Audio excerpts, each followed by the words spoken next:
기도하겠습니다.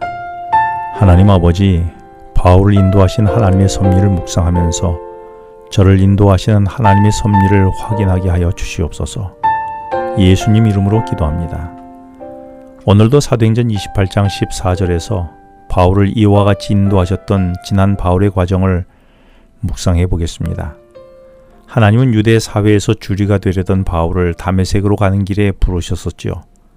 이 부르심을 받은 바울은 가만히 있을 수가 없어 다메섹의 유대인들에게 복음을 전했습니다. 이런 배교자가 된 바울을 유대인들은 그냥 두고 볼 수 없어 그를 죽이려고 했고, 바울은 이로 인하여 아라비아 광야에서 3년간 집거하게 되었습니다.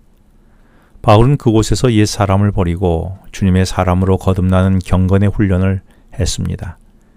이제 바울은 다시 예루살렘으로 돌아와 사도 야고보와 베드로를 만나 예수님에 대한 증언을 직접 청취하면서 그리스도의 복음 전도자로 서며 예루살렘에서 복음을 전하게 되었습니다. 하지만 예루살렘의 유대인들도 바울을 죽이려고 했습니다. 그래서 그리스도인들이 바울을 지중해의 항구 도시인 가이사랴로 함께 가서 그곳에서 바울의 고향인 다소로 보냈지요. 바울이 가는 곳마다 바울을 죽이려는 상황 속에서 가장 안전한 곳은 바울의 고향뿐이라고, 그래서 바울을 보호하려던 그리스도인들이 그렇게 생각한 것이었습니다.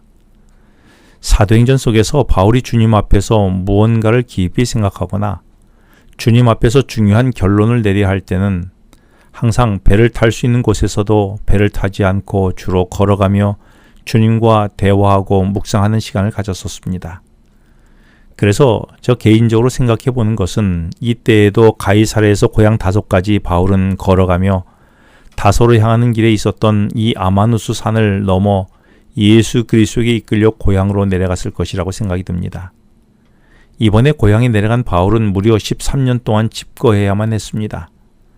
예루살렘으로 유학길에 올랐던 젊은 바울이 어느 날 고향으로 되돌아오니 13년 동안 집거하며 살아간 것입니다. 이 모습을 본 고향 사람들은 바울을 실패자로 생각했을 것이지요.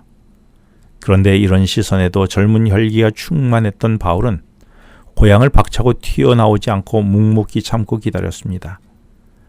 바울은 오직 주님을 신뢰하면서 주님의 때가 이르기까지를 기다리며 주님의 말씀으로 자신의 마음을 추스리고 또 추스리는 시간을 가졌던 것입니다.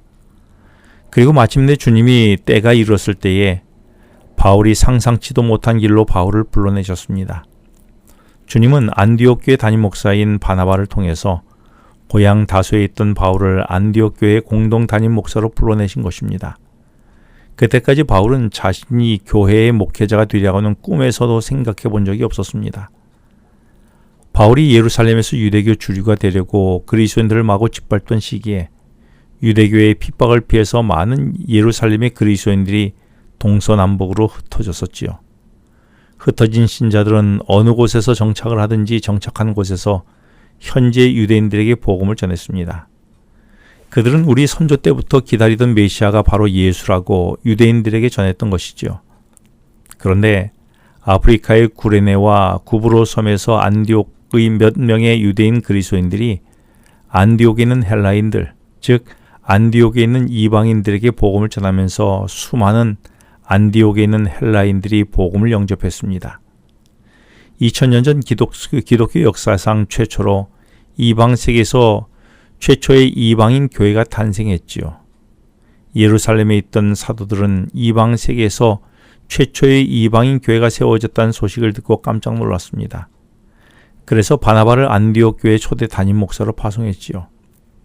바나바의 헌신적인 목회로 안디옥 교회 신자들은 점점 늘어났습니다. 이때 바울의 역량을 잘 알고 있는 바나바는 다소까지 찾아가서 안디옥 교회 공동 목회해 주기를 요청하였습니다. 바울이 다소에서 13년간 집거할 때에 바울의 눈앞에 현실적으로 보이는 것은 아무것도 없었습니다. 그러나 주님께서는 그를 위하여 다소에서 175km 떨어진 안디옥에서 치밀하게 역사하고 계셨었지요. 그리고 하나님은 당신의 때가 이르렀을 때에 안디옥의 바나바를 다소의 사울에게 보내셔서 바울을 불러내셨던 것입니다. 바울은 자신을 찾아온 바나바와 함께 안디옥 교회로 가려고 세 번째로 아마누스 산을 다시 넘어 안디옥으로 갔습니다. 바울이 공동 담임 목사로 안디옥 교회에 합류하게 되면서 안디옥 교회에는 더 많은 헬라인들이 넘쳐나게 되었습니다. 그때부터 세상 사람들이 안디옥 신자들을 가리켜 그리스도인이라고 부르기 시작했지요. 그리스도인이란 명칭은 안디옥에서부터 시작되었습니다. 안디옥의 신자들이 세상 사람들이 보기에 자신들이 감히 넘볼 수 없을 만큼 확연하게 구별된 삶을 살았던 것입니다. 이를테면 안디옥 신자들은 바울과 바나바의 헌신 속에서 진짜 예수쟁이들이었던 것이었습니다. 하나님께서 나를 부르신 때는 언제였습니까? 그런데 주님을 만나 복음을 전하려던 바울이 생각지도 않게 고향에 내려가 13년간 집거하였듯이 나도 그런 시간을 보낸 적이 있습니까? 그때 나는 그 시간을 많이 답답해하고 힘들어했습니까? 아니면 내가 새로 거듭나는 경험의 훈련으로 시간을 보내고 있었습니까? 그리고 주님의 부르심을 묵묵히 기다리셨습니까? 주님은 내게 바울처럼 생각지도 못한 안디옥 교회 목사로 부르심처럼 내게 이 일을 맡기실 때에 따라 나설 준비가 되어 있습니까? 기도하겠습니다. 하나님 아버지, 저를 부르실 때에 자신을 돌아보며 부르실 때에 부르심에 따라서 나서는 순종의 사람이 되게 하여 주시옵소서. 예수님 이름으로 기도합니다. 지금은 개인 기도 시간입니다. 오늘 주신 말씀을 묵상하면서 주어진 기도 제목과 개인 기도 제목을 놓고 기도하시겠습니다.